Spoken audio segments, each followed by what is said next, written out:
One on One with Charles William.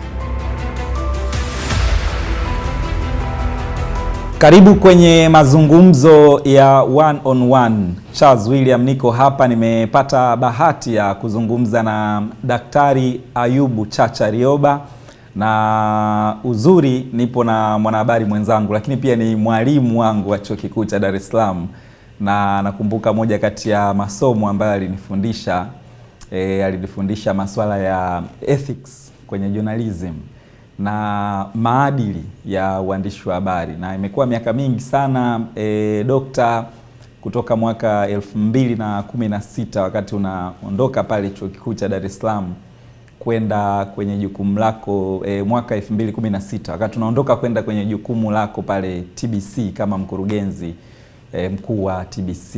Miaka imeenda na sasa hivi unaitwa mkurugenzi mstaafu wa TBC, lakini naambiwa kwamba umerejea Chuo Kikuu cha Dar es Salaam kwenye majukumu yako ya zamani ya kufundisha. Miaka 10 kwanza hii ya kuwepo kwako TBC, unaweza kuieleza imekuwa ya namna gani? Hii miaka 10 kusema kweli imekuwa ni uzoefu mchanganyiko, kwamba kulikuwa na changamoto za aina mbalimbali, lakini pia kumekuwa na hatua kubwa ambazo tumepiga kama chombo cha habari cha umma. Nilikuta wenzangu wameshaanza kuhama kutoka mfumo wa analojia kwenda digital. Kwa hiyo sisi tukahakikisha tunaumalizia kwenye kuanzia miundombinu ya studio na kwingineko, tukadijitisha mifumo ya uendeshaji. Lakini ukija kwenye swala la miundombinu ya usikivu, redio tulikuwa usikivu ni 54% tu, lakini sasa hivi ninaondoka, tumeacha miradi inayoendelea sasa hivi kikamilika, usikivu utakuwa 98%. Karibia sasa maeneo mengi nchini tunasikika, hasa maeneo ya mipakani ambayo ulikuwa unasikiliza tu redio za nchi za nje. Lakini tumeboresha sana studio, tumeboresha maslahi ya wafanyakazi, tumeboresha maudhui. Hilo ni jambo muhimu sana katika dunia leo.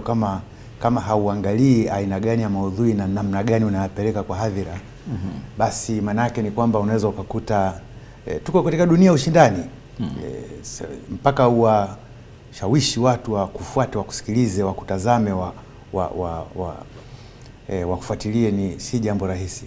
Lakini zaidi ya hayo pia tumeongeza channel zingine. Kwa mfano tuna channel ya utalii ambayo tunaita utalii, lakini kusema kweli ni channel ambayo inatakiwa kuhimiza masuala ya uhifadhi, na tunafanya hivyo, tunahimiza masuala ya uhifadhi.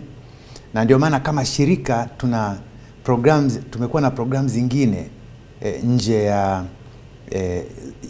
ile dhima yetu sisi kama chombo cha habari cha umma. Kwa mfano tuna program ya kupanda miti ambayo ni swala la mazingira, tunahimiza uhifadhi hivyo.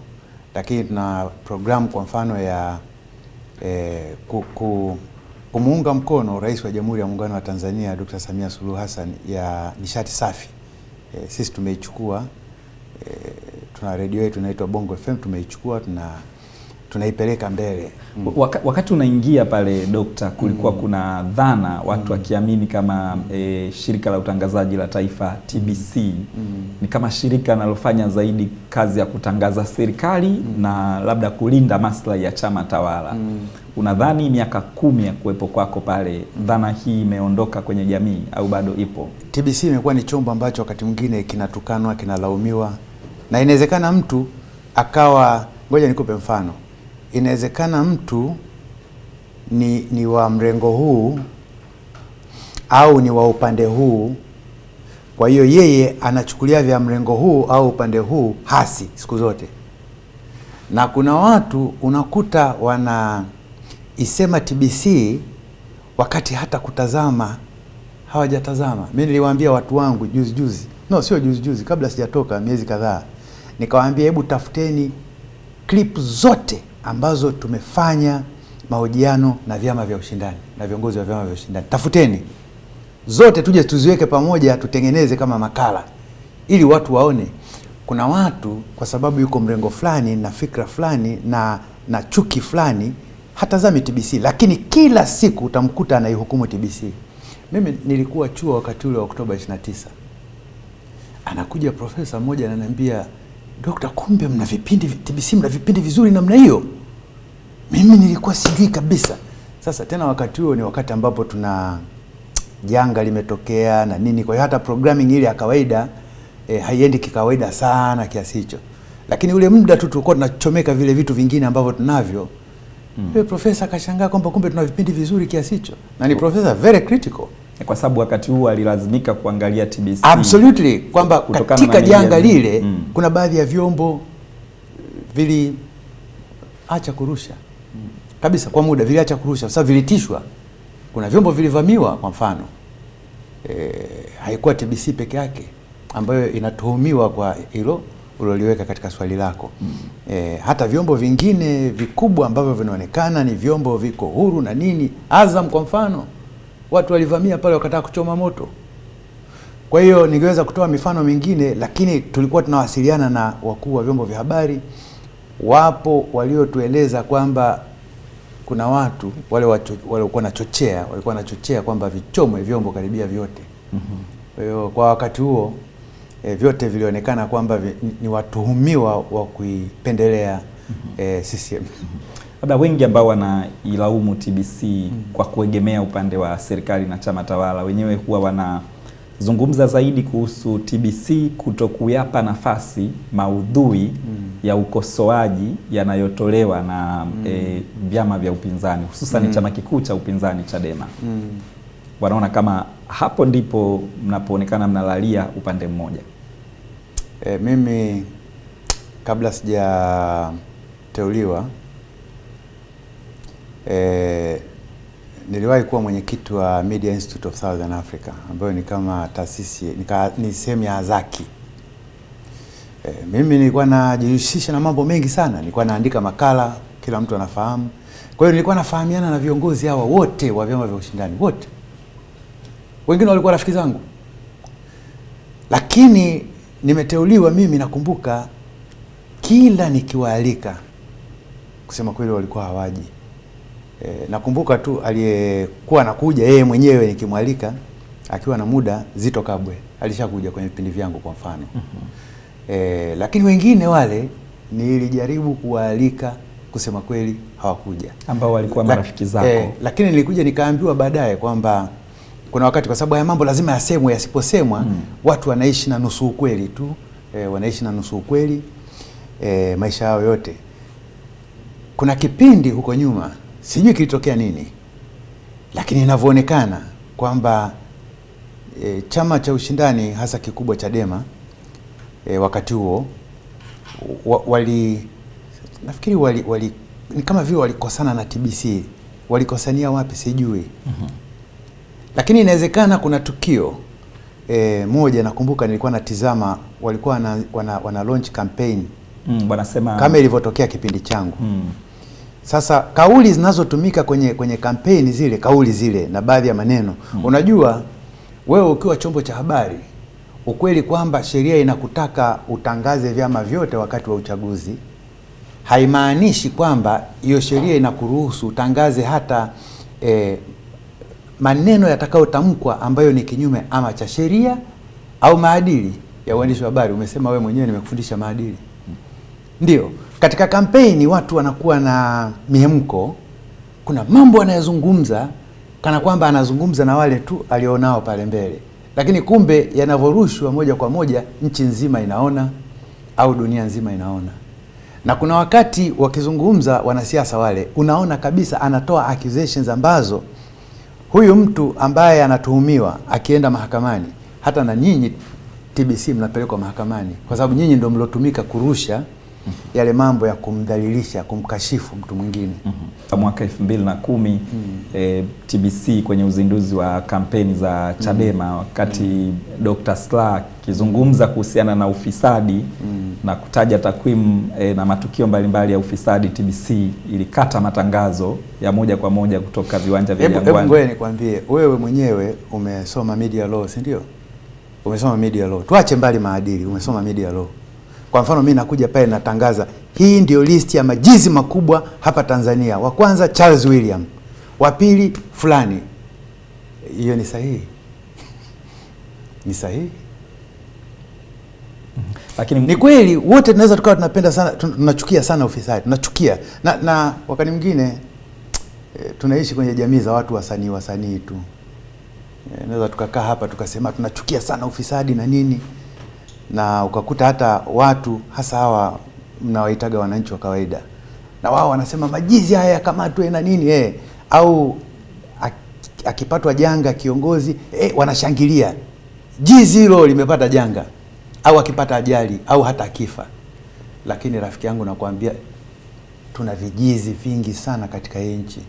Unamaanisha hata wanaokosoa kuhusu wizi na wenyewe wanajihusisha na wizi? Wezi wazuri sana. Na unajua wizi ni dishonesty. Wizi ni dishonesty, rushwa ni dishonesty tu. Mwanafalsafa wa Kiyunani anaitwa Socrates alikuwa anatembea na taa mchana, taa kali kama hii. Sasa wanamuuliza, mzee, mchana wote huu taa ya nini? Asa, natafuta mtu mkweli. Kwenye hii jamii yetu najaribu kutafuta mtu ambaye ni honesty, kwa sababu kila mtu mjanja tu, mwongo tu. Kwa hiyo mimi ninachosema ni kwamba chombo cha habari kama TBC kinatakiwa kisimamie maslahi ya nchi. Moja ya maslahi ya nchi ni taswira ya nchi. Kuna wakati viongozi wa vyama vya ushindani wanasema na labda ni staili yao ya kusema kwamba hawa hawajafanya lolote, waondolewe, hawafai kabisa, nini wanawademonize kabisa. Lakini wewe ukija ukaangalia uhalisia, leo rafiki yangu ukitaka kwenda Dodoma unapanda hapo SGR la umeme unateleza tu mpaka Dodoma. Kuna vitu fulani vinafanyika kweli, vinaonekana. Ndio, kuna changamoto zipo na lazima zifanyiwe kazi. Mwaka 2020 wakati Chadema wakizindua kampeni zao pale Mbagala, kwenye hotuba yao walikuwa wakikosoa kuhusu masuala ya uvunjifu wa haki za binadamu ikiwemo utekaji na watu kupotea, na TBC kakata matangazo yake. Wakati huo ukiwa mkurugenzi mkuu wa TBC, wanaona kama kwa nini chombo cha umma kinakata matangazo wao wanapozungumzia masuala ambayo ni halisi yanayotokea kwenye umma? Nafikiri kuna kitu kinaitwa narrative, kingine kinaitwa framing. Kwa mtu aliyosoma vizuri journalism atakuwa anaelewa. Narrative huwa ni hadithi inatengenezwa, na inavyokuwa inaenezwa kwa watu wanakuwa wanaiamini tu, na hasa ukiwa na jamii ambayo watu sio critical kwenye kufikiri, wanaiamini tu. Na framing ni ile ya kutumia baadhi ya maneno kutengeneza, kuumba uhalisia ambao haupo. Mimi nilikuwepo wakati ule, nilikuwa mkurugenzi mkuu. Maudhui yaliyokuwa na rushwa wakati ule haikuwa kwamba wanakosoa serikali. Mimi mwenyewe binafsi, rudi kwenye Facebook yangu, nimekosoa sana utekaji. Sasa na mimi niliendesha kipindi cha Mizani nikizungumzia utekaji, kipindi cha Mizani TBC. Sasa kwamba nitazuiaje wao wanazungumzia kwamba watu wanatekwa, watu wanapotea, halafu eti mimi nizuie? Nafikiri hiyo ni narrative kama ninavyosema, au ni framing tu.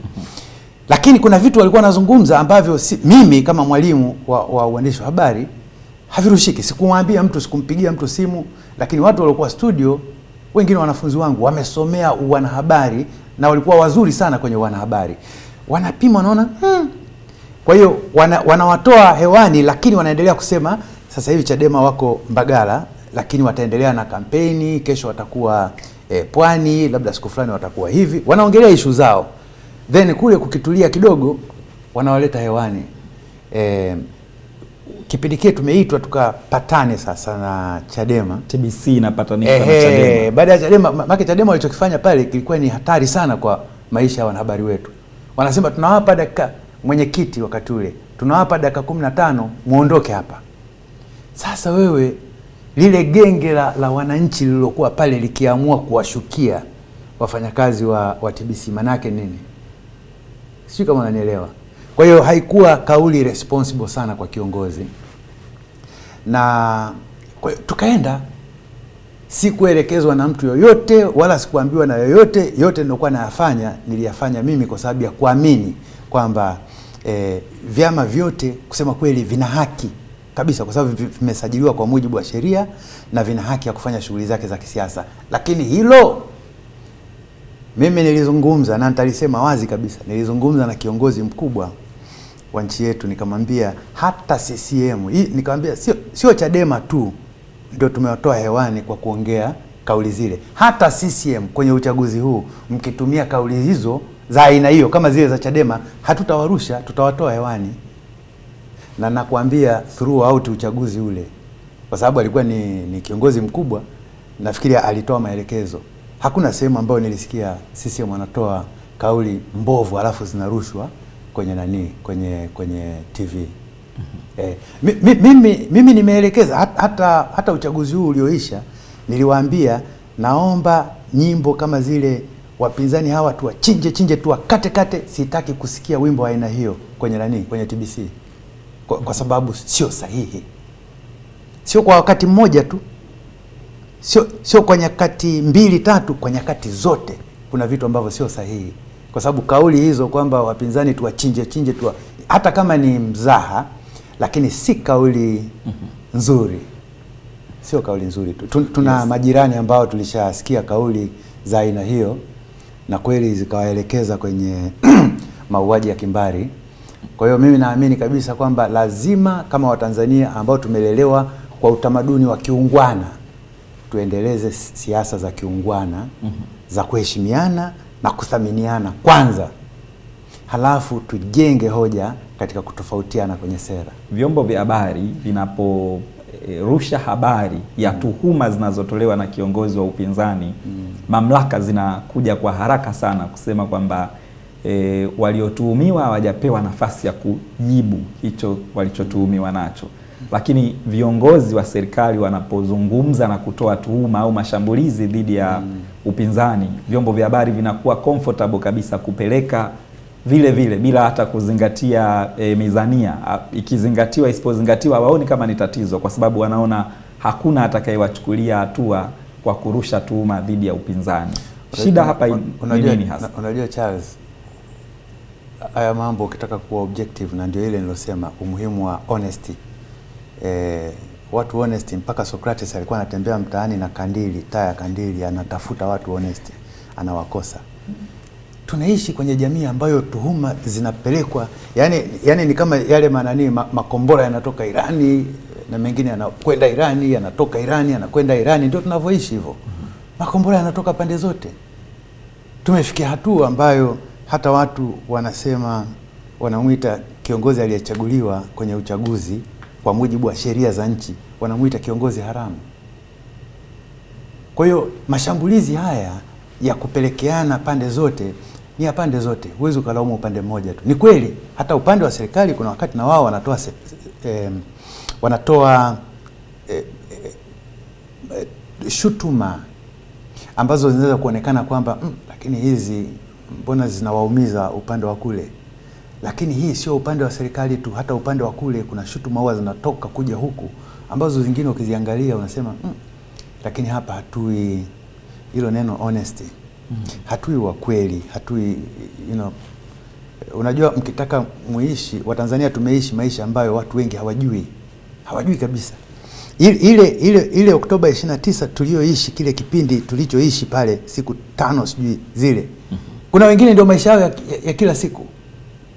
Yaani zipo nchi ambazo ndio maisha yao ya kila siku, kwa maana kukosa mtandao na kuwa na chombo kimoja cha habari kuangalia. Sio tu kukosa mtandao. Sio tu kwamba kuwa na chombo kimoja tu cha kuangalia. Unafahamu kinachoendelea Sudani? Huu tunaenda mwaka wa 3 sasa nafikiri. Wewe unafahamu vizuri kinachoendelea wenyewe kwa wenyewe. Ndio. It is ugly. Ni mbaya sana, ni hatari sana. Na huwa hata nikisikiliza watu wanasema hatutaki maridhiano, unajua najiuliza, sasa hawataki maridhiano hao wanataka nini? Kwa sababu wanafahamu kinyume cha kutokuwepo maridhiano. Kinyume chake ndio hiyo unayoiona Sudan inaendelea. It is ugly. Hii studio yako nzuri imependeza, tukizungumza hapa kuhusu yanayotokea Sudani watu hawezi kuelewa. Ni mpaka waone picha za kile kinachoendelea wajue kwamba kumbe ipo haja watu mkae hata kama mmekoseana kiasi gani. Mandhari, meza ya mazungumzo inakuwepo. Ni muhimu sana watu wakajua kwamba siku zote mazungumzo ni bora kuliko matumizi ya nguvu. Hapo kwenye maridhiano watu wanazungumza kwamba maridhiano ni sawa, yanatakiwa kuwepo ili tusonge mbele zaidi. Lakini wanaona lazima hatua za uwajibikaji zifanyike. Kwa maana kwamba kama kuna mambo yaliharibika, ukweli uelezwe bayana na hatua zichukuliwe kwa waliokosea katika hilo lililotokea. Wanaona kama maridhiano ya funika kombe mwanaharamu apite hayawezi kuridhisha umma. Ni kama watu wanataka uwajibikaji uchukue nafasi kabla ya kuzungumza. Ngoja nikwambie kitu. Hata hilo swali unaloliuliza na mimi nimefuatilia sana mijadala ya watu wengi. Charles, usije ukatembea kwenye narrative za watu. Wapo watu ambao wanakimbilia sana kwenye uwajibikaji wakiamini kwamba anayetakiwa kuwajibika yuko upande wa serikali. Ili swala lina mkanganyiko wa hali ya juu. Ukitaka kujua kilichotokea Oktoba 29, fuatilia mambo yalivyoanza. Kuanzia yalikuwa yanaendelea kwenye zile nini zinaitwaje zile mijadiliano kwenye mitandao ya kijamii, kwenye majukwaa. Mpaka siku moja nimesikiliza mmoja akaniambia, rafiki yangu, bwana, hebu sikiliza hapo. Wanasema nendeni choma vituo vya mafuta, tengeneza bomu hivi, fanya hivi, choma. Nimezungumza tatizo la dishonesty. Mkiishi kwenye nchi watu waongo wajanja, huyu anataka ingilie huku achomokee huku na nini, maisha yaende, sio nchi. Tutataka tujue, na ndio maana Afrika Kusini inaitwa Truth and Reconciliation. Inaanza na truth. Na mimi katika tafiti zangu nimefanya sana tafiti kuhusu haya mambo. Zilikuwepo zaidi ya 10 na ngapi sijui Afrika. Watu wanaweza kufikiri ni Afrika Kusini tu. Ilikuwepo nyingine Kenya hapa. Kenya wameshavurugana mno. Yaani ni miaka ya karibuni tu kidogo unaona kuna kautulivu, lakini Kenya kumekuwa na vurugu sana, hasa kila baada ya chaguzi. Au wakati mwingine hata kabla ya chaguzi. Na wenzetu Rwanda na wao walikuwa na shida hiyo. Hadi wakaja na mahakama zile za Gacaca ambazo ni wamechukua mfumo wa asili wa kushughulikia kesi ambao umewasaidia wao, kwa sababu unawaleta wote wanaotuhumiwa wa upande wa huko, wanazungumza, hawa wanakiri kwamba kweli tulifanya hivi, halafu wakitoka pale maana yake wamesameheana, halafu wanakwenda mbele. Kwa hiyo unachokisema Charles, sitaki kutembea kwenye hiyo. Kuna narrative za watu fulani wako bize na wengine wanahusika kabisa katika kuchochea kilichotokea, lakini hao wanasema kana kwamba wakuwajibika wako upande mmoja tu. Kwa mimi ninachosema ni kwamba tuwe wa kweli kwa mara moja, basi tuamue tuwe wa kweli, tuje tukae pamoja tuzungumze ukweli. Ni kitu gani kilipeleka nchi yetu kwenye Oktoba 29? Wote tulishuhudia yaliyotokea 29. Hatudhani kama hiyo ni aina ya nchi ambayo tungependa kuishi, na uwezo wa kukataa kuishi nchi ya aina hiyo tunao. Ni swala la utashi na uamuzi tu, lakini kama nilivyosema Charles, lazima tuwe honest. Tukidhani kwamba tutatumia ujanja tuchomoke hapa tulipo, hatuwezi. Yes.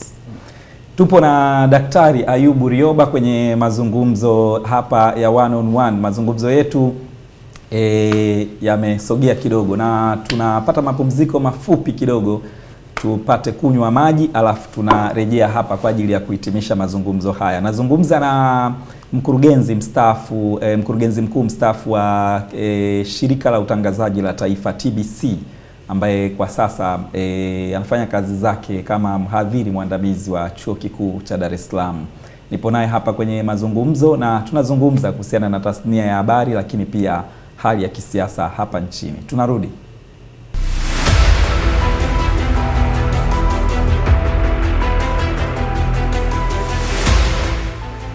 One on One with Charles William.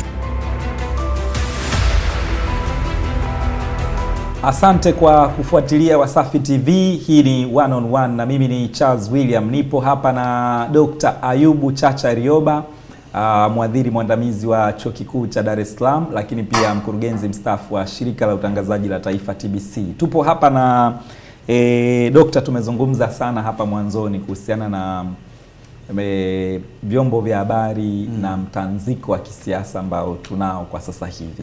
Watu wanarejea kwamba Dr. Ayubu Rioba wa zamani na Dr. Ayubu Rioba ambaye aliingia kuwa mkurugenzi mkuu wa TBC ni watu wawili tofauti, na wengine hata wanathubutu kutania kwamba wakikutana Dr. Ayubu Rioba wa zamani na huyu wa sasa hivi watagombana sana, kwa sababu Dr. Ayubu Rioba amebadilika sana mtazamo wake wa mambo baada ya kupewa nafasi ya ukurugenzi mkuu wa TBC.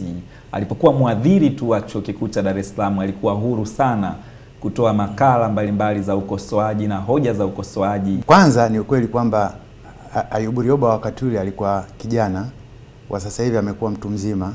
Kwa hiyo kwa mila za Kiafrika, yule wakati ule na wa sasa hivi wakikutana, yule atamwamkia tu, huyu hawezi kugombana. Kwa mila za Kiafrika atamwamkia kwa heshima. La kwanza. La pili, narudi pale pale niliposema kwamba mambo mengine ni perception. Kuna vitu vingi sana nimebadilisha TBC, watu hawajui. Mimi nimeingia TBC, simu zilikuwa zinapigwa na maafisa wizara, kila wizara, wapi, wengine kutokea mikoani, mkuu wa wilaya, nani, habari hii imekuaje na nini. Wakati mwingine unaambiwa habari fulani toa, isiruke. Mimi kwa miaka 10 nimekaa pale, hayo hayakufanyika kabisa. Kwa sababu mimi mwenyewe kwanza nilivyoteuliwa tu kwenda pale, ni kama niliumwa. Sikutaka kabisa kwenda TBC. Lakini nilivyokwenda ndio nikapata hiyo boldness ya kusema kwamba hapana, kuna vitu mimi nitavikataa. Ili nikivikataa wanifanyie fitna, wanifukuze. Kwa ulikuwa umeenda ukijiandaa kufukuzwa kama lolote? Kabisa. Ningefurahi sana kurudi kwenye kufundisha. Lakini jambo lingine, kwenda kwangu TBC kulinifundisha mambo kadhaa. Kwanza nilipata fursa ya kukutana sio na wanasiasa peke yake, lakini mpaka viongozi kwenye utumishi wa umma, viongozi wanaofanya kazi serikalini. Pale ndo unapata kujua sasa kwa undani serikali inafanyaje kazi zake. Na wengine kwa hulka yetu, mimi nilipata fursa mara nyingi sana ya kueleza mawazo yangu, yale nilikuwa naandika kwenye makala. Nilipata fursa ya kueleza kwa wahusika moja kwa moja, naongea naye ofisini au naongea nao kwenye vikao, na waeleza. Hivi kulikuwa bado na sababu ya mimi kuendelea kuandika kwenye makala, kwenye magazeti, yale ambayo sasa situpi jiwe gizani tu kwamba litakayempata, lakini ninakutana nao na nawaeleza mawazo yangu. Na huwezi kuamini, watu serikalini ni watu wengi, watu wana nia njema, wanafanya kazi kwa kujituma. Unakuta watu wanafanya kazi hadi usiku, hawapumziki. Na sio kwamba wana mishahara mikubwa sana kama kwenye private sector, lakini commitment unayoiona kwa watu wa serikalini ni commitment moja kubwa sana. Zinaweza kuwepo kasoro moja hapa na pale za kurekebisha sisi kama taifa. Kwa mfano, kuhakikisha kwamba kila position kwenye nchi yetu ambayo ina decisions zitakazoathiri maisha ya watu, wawepo watu competent, mtu ambaye kabisa ukisema kwamba hivi katika wote tunawaona huyu ndo alikuwa the best. Moja ya vitu vimewasaidia sana, nitakutajia nchi 3 tu. Tuna Singapore, hiyo ni namba 1 kwa meritocracy, kitu kinaitwa meritocracy. Ina watu yani lazima uwe very competent kukaa kwenye nafasi fulani. Na matokeo yake nafikiri kila mtu ameyaona. Singapore imetoka kwenye third world ndani ya miaka 60, sasa hivi iko kwenye first world. Kuna nchi kama South Korea, Korea Kusini. Hizi zote nataja ni nchi ambazo tulikuwa nazo pamoja kipindi hicho. Sasa zenyewe ni kitu gani kinaelezea kwa nini wafike huko? Singapore kwa mfano hawana rasilimali kabisa. Si madini, mafuta na nini hawana. Wametumia tu rasilimali kichwa. Wamefika pale walipofika. Kwa hiyo ni muhimu sana ikafanyika, na sisemi kwamba kuna watu competent kule. Wizarani huku unakuta kwa mfano wizara yangu niliyokuepo, yani ile management tu ina madokta 7 PhD kama 7. Kwa hiyo human resource serikalini ipo nzuri, tunahitaji kustreamline vitu fulani kidogo tutapiga hatua sana. Wachambuzi wa siasa wa hapa nyumbani tu walikuwa wakizungumza na wao umezungumza kuzigusia baadhi ya nchi ambazo zamani tulikuwa tunalingana nazo kama Singapore, South Korea na zinginezo, wanazitaja zimepiga hatua, Malaysia, hata Vietnam. Wanaona zamani kama tulikuwa tuko sawa miaka 40, 50, 60 iliyopita. Sasa hivi zimekimbia, zipo kwenye dunia ya kwanza. Sisi tupo dunia ya tatu, bado tunaitwa hivyo. Wanachambua kwamba tuna udhaifu wa kiuongozi unaoweza kutoa dira na kusimamia kwa dhati maslahi na rasilimali za nchi ili tukimbie kimaendeleo. Wanaona kama udhaifu wetu mkubwa ni uongozi, ndio umetuchelewesha, tumebaki hapa kwa miaka yote. Mtazamo wako ni nini? Charles, kuna profesa mmoja anaitwa Mansur, marehemu sasa hivi, anatokea Norway. Alipewa kazi na Benki ya Dunia, nafikiri miaka ya 2000 hapo, 2000 mwanzo. Akapewa kazi kutafiti kwa nini nchi zingine tajiri, zingine maskini. Kafanya utafiti wake vizuri. Sasa anakuja anasema kulikuwa na maelezo yaliyotolewa na wachumi kuanzia miaka ya nyuma. Wanasema kwa mfano ukichukulia population kwamba idadi ya watu, Ujerumani akasema baada ya kuungana sasa ilikuwa na watu milioni 80 nafikiri kama sikosei. Na hapo maana yake ni kwamba ni watu 260 per square kilometer kulinganisha na eneo ambalo Ujerumani, maana yake ni kwamba Ujerumani iko overpopulated. Akasema ukija Kongo population iko chini zaidi kuliko, lakini Kongo ni nchi kubwa sana ambalo Ujerumani inaingia sijui mara ngapi. Lakini ni kwa nini Wajerumani wale ambao ni wengi sana per square kilometer ni matajiri mara sijui ngapi ukilinganisha na Kongo ambayo ina utajiri wa rasilimali, lakini population yake kwa square kilometer ni watu wachache sana. Akatoa akapangua akaja mpaka kwenye technology, akasema kwamba wale ambao hawajaendelea ni maskini kwa sababu hawana technology. Akasema dunia ya leo unanunua teknolojia tu, sio kama zamani ambapo watu walikuwa na hodhi teknolojia au wamejificha nayo. Siku hizi unaweza ukanunua tu teknolojia. Nchi kama China mpaka miaka ya karibuni walikuwa hawatengenezi magari, walikuwa hawatengenezi sasa hivi angalia mabasi yote tunayoona barabarani karibia 80% ni ya Wachina, malori ya Wachina. Mpaka gari ndogo sasa hivi Wachina wameanza kuleta hapa. Lakini ni watu ambao tulikuwa nao sawa sawa tu miaka hiyo. Mimi ngoja nikupe mfano mmoja. Nilikutana siku moja na wakati huo nilikuwa mwenyekiti wa Media Institute of Southern Africa, MISA. Tumekutana na mabalozi wa nchi za Ulaya wote. Walikuwa wanataka kuanzisha hii mfuko unaitwa Human Rights Defenders ambao upo sasa hivi. Na wale jamaa sasa baada ya kuzungumza tulikuwa na wenzangu wengine wa Tanzania wa kwenye Azaki tulikuwepo pale. Baada ya kumaliza mimi niliuliza swali moja kwamba hivi kwa nini kwa miaka yote 50 kitu wakati huo 50 kitu ambao mmekuwa mnatusaidia sisi kama vile hatutoboi, mnatusaidia pesa, mawazo, experts, misaada mingine, lakini tunaonekana kama tunapiga mark time ukilinganisha na Korea Kusini, Singapore, Malaysia na wengine wale ambao tulikuwa nao pamoja. Na umetaja Vietnam, nitakukumbusha kitu kuhusu Vietnam. Nikamwambia hamuoni kama kuna maelezo ya aina mbili tu hapa, ama sisi ni wajinga sana, hatuwezi kuelewa, hata tusaidiwe vipi hatusaidiki, ndio maana hatutoboi, ujinga tu, uwezo mdogo wa kufikiri, au inawezekana nyie mnatupotosha, kwamba mko hapa kutupotosha ili tunapiga mark time tu, nyie mnachukua rasilimali zetu na sisi hatutoboi. Ni muhimu sana kulitizama hilo. Vietnam ilipigana na Marekani. Marekani ilipata shida sana kupigana Vietnam kiasi kwamba ililazimika baada hasa vyombo vya habari, maandamano kwa wingi ya wananchi, lakini vyombo vya habari kupiga kelele, wakaamua Marekani kujitoa kwa aibu. Leo Vietnam unaambiwa kwa miaka michache tu inayokuja Vietnam itakuwa ina watu milioni 102. Vietnam. Afrika ina watu bilioni 1.4. Lakini miaka michache ijayo Vietnam itakuwa na uchumi mkubwa kuliko uchumi wa Afrika nzima combined. Fikiri kuhusu hilo. Shida ni nini? Twende. Inawezekana demokrasia. Inawezekana demokrasia yetu sio nzuri. Lakini angalia nchi ambazo demokrasia ya vyama vingi, wanatamba kwamba wanabadilisha vyama. Wenzetu vyama vinabadilika majina kila siku, jirani hapa. Watu ni wale wale, lakini vyama vinabadilika majina kila siku, lakini cycle ni ile ile, ni wale wale, wanaita ni demokrasia. Ukienda Zambia, wenzetu, jirani zetu, wamebadilisha vyama kama mara ngapi? Kama utakumbuka vizuri, zaidi ya mara 6. Kinakuja hiki, kinatoka, kinaingia hiki.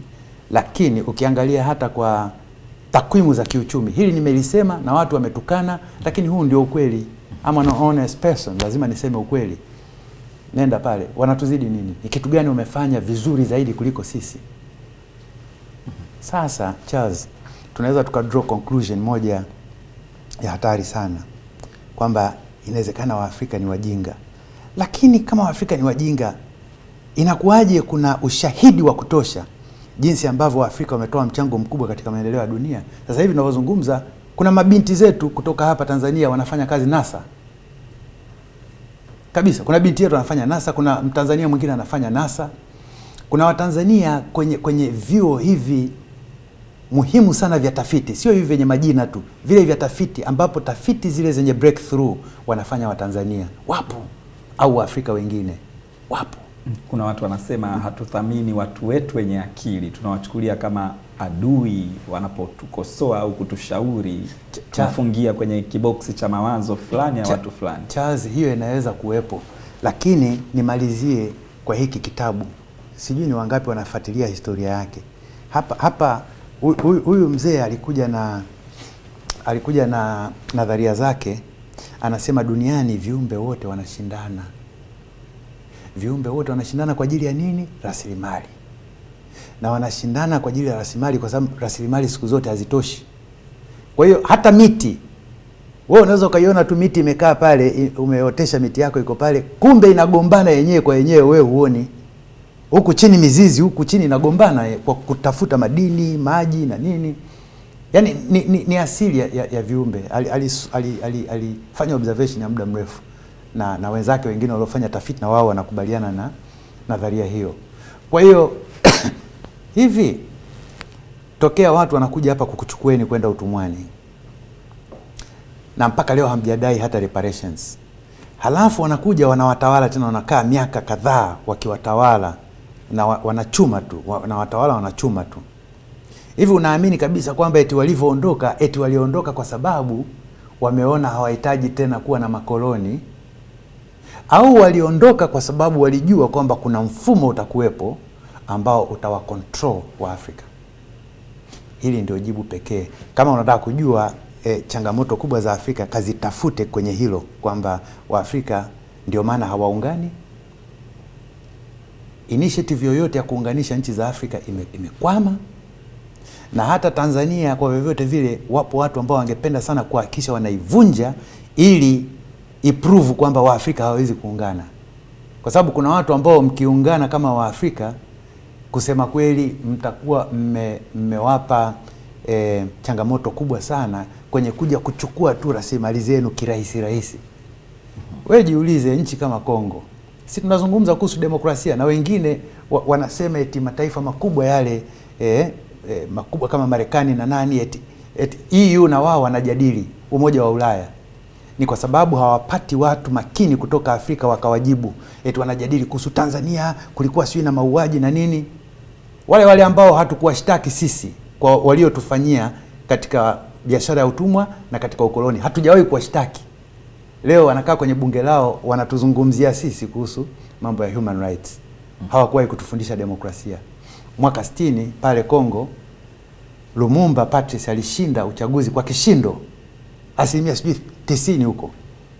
Akawa waziri mkuu wa Kongo. Lakini kwa sababu aliwaambia siku ya uhuru kwamba kuanzia sasa tunakata mirija yenu, na sisi sio nyani wenu tena, mmetuua sana, mmeua watu wetu, mmedhalilisha, mmekata mikono. Kuanzia leo tutajitawala na tutarudisha dignity ya mtu mweusi. Kwani alikaa miezi mingapi madarakani? Wakawa wamemuua. Sasa hivi kuna vitabu kadhaa vimeandikwa ambavyo vinaonyesha wazi, kwa sababu ilishakuwa declassified, nchi gani zilihusika, Marekani, Faransa na Belgium. Wakamuua yule, alafu wakaja wakaweka dikteta lao moja tu, Utaniambia hao wanapenda demokrasia. Walianza kupenda lini demokrasia? Wale watu wanapenda resources. Na resources, Afrika ina resources nyingi kuliko bara lolote. Kwa hiyo kwa mantiki hiyo, kuna watu wanaamini walishagawana, nyinyi hamjui, mpo tu mnapigana hapa kwenye uchaguzi, mnapigana mnauana wenyewe kwa wenyewe kwenye uchaguzi, lakini kuna watu wana resources zao, wanajua hivyo. Na wakiona China inasogea kuja kwenye resources zao, sasa wao hawatapigana na China. Watakachofanya, wanaweza wakaitana, wakakaa kama jamaa walivyokaa Berlin pale 1884. Wakakaa pale wakasema, bana sasa China imetosha. Maana tunakuona unaenda sana. Yale ni ya kwetu, yale ni ya kwetu. Kwa hiyo ishia hapo ulipoishia.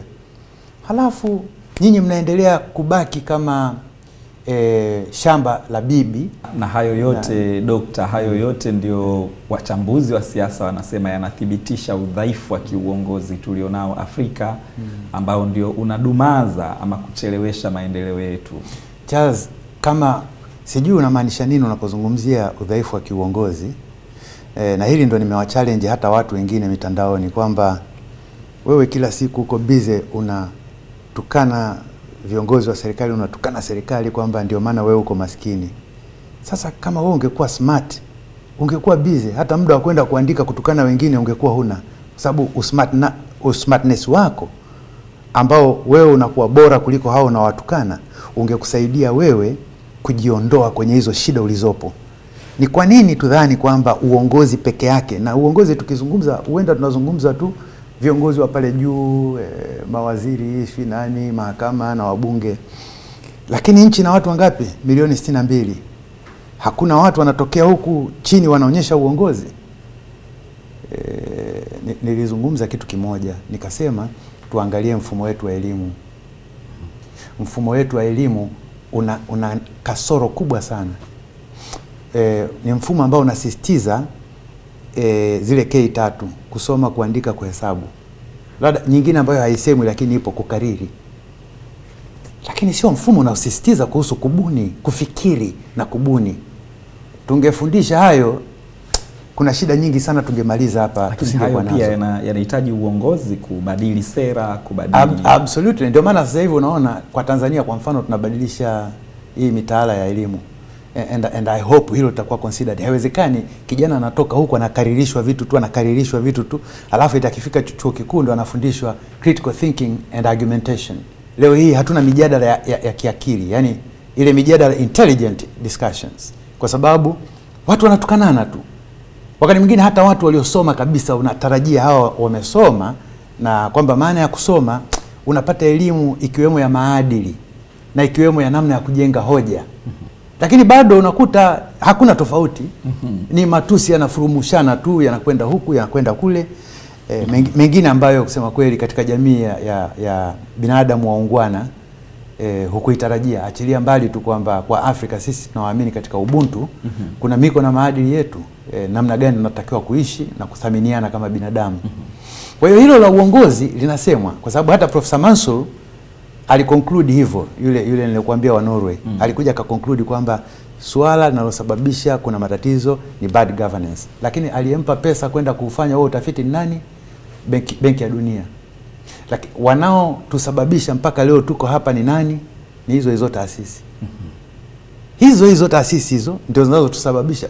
Wanatu accuse kwamba tuna bad governance ili wewe unajua, ili waje waweke mikono katika kila maamuzi yetu. Kwamba nyinyi watu mna bad governance, kwa hiyo lazima tuwashauri hiki fanya hiki, hiki fanya hivi.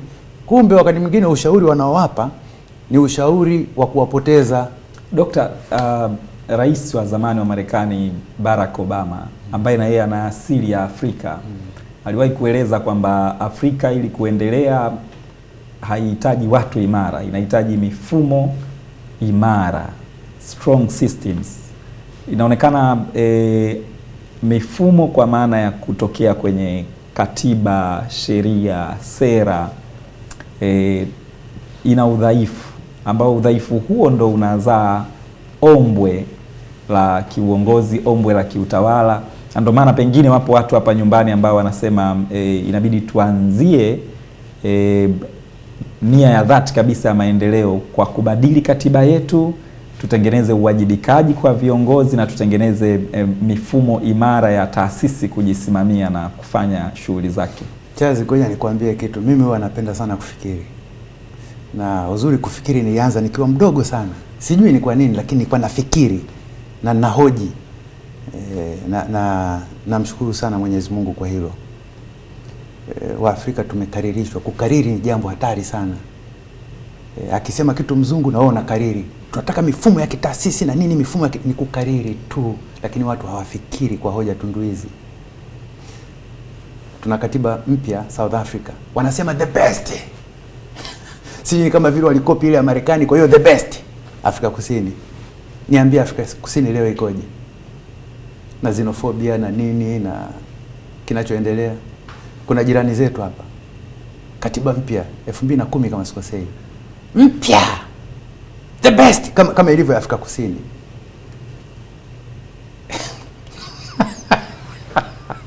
Unakuwa na mifumo, taasisi na nini ni sawa. Lakini utamaduni, kwa nini watu hawazungumzi? Unajengaje utamaduni wa kuhakikisha watu wanaheshimu ile mifumo? Lazima uwe na dictatorship. Sio demokrasi hii ya vyama, chagua hiki kiingie, chagua hiki kiingie. No. Kwa mtu yote anayefikiri sawa sawa atakwambia Rioba yuko sahihi. Ukitaka mifumo ifanye kazi, dictatorship. Ije mwamba moja ikae pale miaka 30, alafu hapo sasa iwe imeshatengeneza kizazi cha watu wenye discipline ambao watahakikisha ile mifumo haichezewi. Takupa mfano. Jirani zetu hapa kuna mtu anaitwa Kagame. Wao wanaita dikteta, lakini sisi hatuwezi kuwa na jina kama hilo kwa sababu watawala wetu wa Afrika kabla hawajaja wakoloni walikuwa hawapangiwi muda wa kukaa madarakani. Lakini ninachosema nini kwa pointi yangu? Tokea alivyoshika madaraka Kagame, aliingia serikalini tokea 94 hiyo, baadaye akaja akawa rais. Ni miaka mingapi imepita? Sasa hivi ni zaidi ya miaka 32. 32 sio? Sasa Charles, tena imekuwa vizuri sana kwa hiki kipindi. Charles, fikiria wewe umezaliwa sasa Rwanda, leo umefika 32, hujawahi kuona mtu anatupa uchafu barabarani, halafu wewe unafikiri utatupa? Hujawahi kumuona mtu anapokea rushwa, wewe utapokea? Nenda uone watu walivyokuwa disciplined barabarani. Boda of all the people, boda wote amevaa helmet, hakuna mshikaki. Boda amevaa helmet na abiria wake helmet. Tena zinafanana, uniform na zina namba. Na kwenye taa wanasimama nyekundu. Na hata sehemu fulani hawahitaji matuta Rwanda. Barabarani matuta ya nini? Kibao tu kimeandikwa pale kwamba hapa speed fulani na wanaenda hiyo. Kwa Dokta, unapendekeza Tanzania tupate dikteta au mtu wa kuendesha serikali kwa mabavu? Hiyo ni framing yako. Nasema tu ukitaka uwe na mifumo alafu ile mifumo iwe effective na ifanye kazi, utahitaji dikteta mzuri anayeamini katika yale anayosimamia, anayetaka mifumo ile ifanye kazi na akaisimamia kwa muda mrefu, ili kizazi kile kinachozaliwa. Kwa mfano sasa hivi utakuta wabunge, madiwani wa Rwanda wana miaka 30 na kitu na nini, ni post genocide ambao wamekulia katika utamaduni tofauti. Zamani walikuwa na kuitana wewe si kabila gani, wewe nani, ukoo gani, wala sio kabila tofauti, ni kabila hilo koo tofauti. Leo hii wote wanaitana mimi ni Mnyarwanda. Kwa hiyo vijana wote wa kizazi chako kwa mfano kule, hata kama watakuwa nasikia story huku na pembeni na kule, lakini thinking yao ilivyo ni kwamba no, mimi ni Mnyarwanda. Natoa huo mfano ukuonyeshe na sio mimi tu nilosema. Amezungumza hata Dambisa Moyo, huyu dada wa profesa wa Kizambia ambaye amesoma Oxford, akasoma Harvard, vyuo vikuu vyote bora duniani. Ameandika vitabu vingi sana vya uchumi.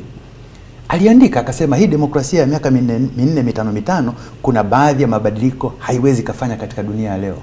Kwa hiyo mimi naamini kabisa sasa si mpaka uje umpate dikteta mzuri, kwa sababu dikteta wenyewe unaweza ukawa sio mzuri. Unaweza ukapata mtu linataka tu likae madarakani lakini halifanyi mambo sahihi. Lakini ukapata mtu ambaye anakaa madarakani sio kwa sababu anataka. Kwa hiyo ninachosema ni kwamba wakati mwingine hawa watu wanataka tuwe demokrasi, hiki kimekaa sana madarakani kitoke. Lakini at the same time utengeneze mifumo. Unatengenezaje mifumo na wakati wewe unataka utawale kwa miaka 5 alafu hii mingine inayokuja ushinde uchaguzi? Kwa hiyo wewe, yani mimi badala ya kukimbiza mbinu za kushinda uchaguzi nianze kuhangaika na hii mifumo. Kwa hiyo kuna antithesis hapa, na watu nataka wasomi watafiti kwamba unatengenezaje. Niwahi kumuuliza Profesa Semboja ni swali ambalo niliona kabisa nifikirishi kwamba unahitaji mifumo imara au viongozi bora wajenge mifumo imara, na sio viongozi bora tu, viongozi bora kwa muda wa kutosha ili watengeneze utamaduni. Hakuna mtu anazungumzia utamaduni. Charles, watu mimi nawasikia tu hapa wanaimba, tunataka katiba mpya, tunataka mnataka katiba mpya kwa nini? Tunataka uwajibikaji, tunataka haki. Sawa kabisa. Mnaweza mkadhani kwamba uwajibikaji unahitajika kutoka kwa hawa tu walioko madarakani, lakini kuna uwajibikaji hata kwa taasisi za kimataifa. Mtaukumbuka huo wakati tunatengeneza katiba mpya. Tunahitaji pia mabadiliko ya utamaduni kuanzia mtu mmoja mmoja. Sio baadhi ya watu tu wabadilike kwa sababu ni viongozi, hapana. Kila mtu abadilike. Nimesema hapa kwamba tunao ujanja mwingi sana. Hata individuals, yani mtu tu katika maisha ya kawaida tuna ujanja mwingi, kukata kona, kufanya hivi. Nimekutana na watu wananiambia, marafiki zangu wengine investors na nini, nasema Ayub, this country you have to do something. Nasema why? Kila mtu kila kidogo tu naenda kuzika. Yani almost kwa wiki mtu mara 3 anaenda kuzika. Kwani anafanya kazi mochware? Sio kama umeelewa. Kumbe ni mtu tu anatafuta nafasi achomoke akafanya kitu kingine. Mimi niliwahi kufanya kazi pahala, kuna mtu alikuwa anakuja kazini, anaandika kwenye daftari. Zamani kuna mfumo wa daftari, anaandika jina lake pale. Halafu anachomoka, anakaduka Mwananyamala pale, anaenda anakaa, jioni anakuja na saini kwamba amemaliza kazi. Hakuna anayemfuatilia. Serikalini ilikuwa hivyo. Na huyo katika vikao vya wafanyakazi unakuta ndio anapiga kelele vibaya sana kwamba posho zimechelewa na nini kitu. Huyo unaona tatizo hilo nilokuambia, dishonest. Tatizo la ambalo watu wanalaumu viongozi linatokana na wananchi wenyewe. Lakini inawezekana imetokana na mfumo unaoendesha nchi ambao viongozi na wao ni sehemu yake, lakini ni mfumo wa dunia, neoliberalism. Lakini Dr. labda watu wanaamini katiba mpya na ngoja nikwambie. Mimi nitaomba tu na hata viongozi wa serikali yangu nitawaomba. Naomba mchukue ile ya Marekani kama ilivyo, mje muishushe hapa pap. Jamani, sio tu tumewapa mpya, tumewapa ya Marekani. Wallahi lazim nakwambia, mtakaa miaka mingine 20-30 labda mtakuwa waovyo kuliko hata jinsi mlivyo kwenye hii katiba mlionayo sasa hivi. Kwa sababu nchi haina watu ambao wanaweza hivi. Unafikiri shida yetu ni katiba? Unajua hii katiba hata ukitizama ukiitizama yani kuna namna. Mimi sitetei kwamba lazima iwe hivyo ilivyo. Mimi ninachokataa kwenye hoja yangu ni watu kudhani kwamba shida zao zote zinasababishwa na katiba. Eti kwamba katiba sasa hii kisha letwa tu mpya wanayoitaka wao, ambayo inaongelea zaidi mambo ya mgawanyo wa madaraka, itatatua matatizo ya nchi. Hapana. Wanaona itatoa haki kwa wananchi kuwajibisha viongozi ambao hawatendi sawasawa na matakwa ya wananchi. Hata ya sasa inatoa fursa ya wananchi kuwawajibisha viongozi. Mimi nafikiri kitu kimoja tu ambacho tunakikosa na chenyewe tukijadili katika hii, na mimi nimesema wazi na huwa siji contradict. Nimesema wazi kwamba na mimi ni muumini kwamba tufanye marekebisho ya katiba. Dunia imebadilika, kuna mambo yamebadilika. Kwa hiyo lazima tuangalie muktadha wetu wa sasa, tuwe na katiba ambayo inashughulika na changamoto za muktadha wa sasa. Lakini katika kufanya hivyo tusisahau kuna utamaduni. Tunaubadilishaje huu utamaduni wetu kama watu? Naweza mkawa na katiba bora kabisa, nzuri sana, lakini je, watu? Manake hilo linafanyikaje sasa? Ndio linafanyika kwa kuwa na mtu ambaye wewe unamuita dikteta mzuri ili kubadilisha utamaduni. Hivi unafikiri mnaweza mkabadilisha utamaduni mkiwa na demokrasia? Nyinyi mnasema katiba mpya viongozi wawajibishwe. Hivi nyinyi huku mtaani mnawajibishwaje? Hayo yote lazima yazungumzwe kwa pamoja na muamue mnaendaje. Sio kwamba sisi tuna haki zetu, tunatumia haki za kutukana watu wengine. Hapana. Miaka kama 15 iliyopita Dr. Ayubu Rioba akiwa bado mwadhiri wa Chuo Kikuu cha Dar es Salaam aliwahi kuandika makala, kwa maana ya wewe uliandika makala gazeti la Raia Mwema, na makala yako ilikuwa inaeleza kwamba ili nchi iendelee inahitaji uchochezi zaidi kuliko utulivu. Bado unaamini mawazo ya makala ile ulioandika miaka 15 iliyopita, au yalikuwa ni mawazo ya wakati huo Ayubu Rioba kabla hajaingia serikalini? Na hapo ndo tunakwenda kwenye kitu kinaitwa framing. Inategemea kila mtu alielewaje. Unajua utulivu maana yake nini? Utulivu ni pale ambapo mmeamua kutulia na mmetulia kama vile hamna la kuzungumza. Kuna danger moja kuhusu hilo. Mnaweza mkawa mmetulia kwa sababu kweli mmeridhika, lakini mnaweza mkawa mmetulia kwa sababu mna hofu fulani, mna uoga fulani. Kwa mfano, hakuna jambo ambalo mimi linanisikitisha kama mkaishi katika nchi ambayo eti mtu kila anapokwenda anaangalia kwenye bega asije akatekwa. Hapana, hiyo sio jamii ya kuishi. Hiyo lazima sauti zipazwe, watu waseme hapana, hii sio aina ya Tanzania tunataka kuishi. Na aina ya uchochezi nilikuwa naifikiria mimi ni huu. Kwa mfano hili nilolisema, unafikiri wengi wanaweza wakalisema kwamba tunafundisha K3 kusoma, kuhesabu na kuandika na ya 4 kukariri. Hatufundishi kufikiri na kubuni, hatufundishi. Huu ndio uchochezi nilikuwa nazungumza. Tatizo sisi uchochezi wetu ni uchochezi ambao sio wa kutusaidia, sio wa kujenga kama jamii. Mtu kueleza kwamba viongozi wa nchi yetu wamekuwa wakihusika na matukio ya rushwa, wananchi lazima tuunganishe nguvu, kutumia nguvu ya umma kupitia sanduku la kura, tuwaondoe madarakani. Huu unauona kama ni uchochezi, mtu akiwa anahamasisha wananchi waunganishe nguvu kuondoa uongozi fulani uliopo madarakani. Unauona kama ni uchochezi, ama unaona huu si aina ya uchochezi ambao unaweza kusaidia? Sasa mimi kuna political statements ambazo watu wanatumia kwenye hasa wakati wa kampeni.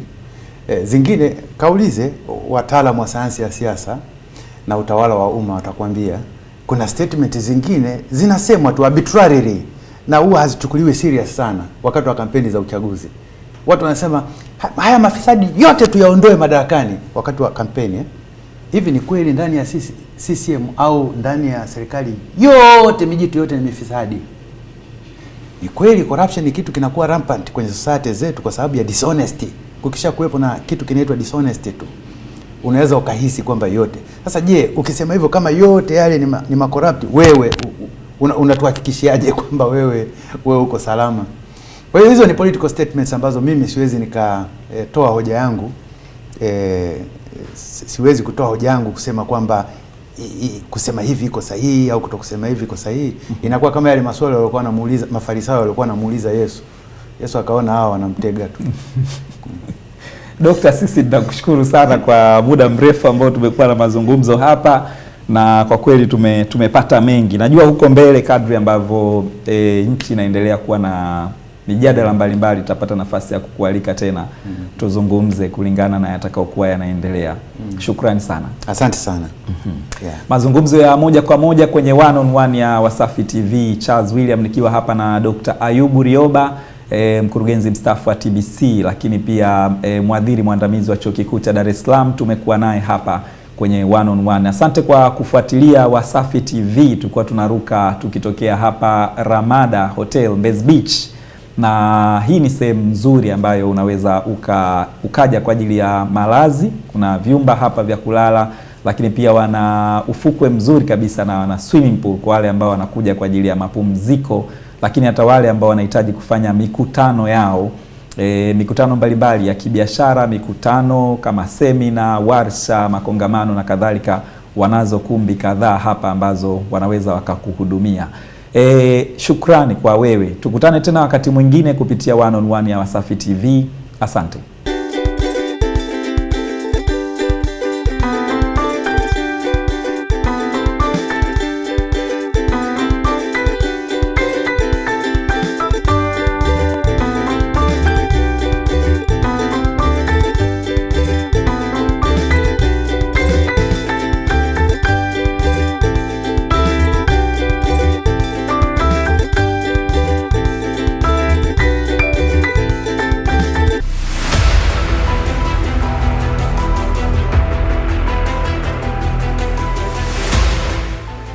One on One with Charles William.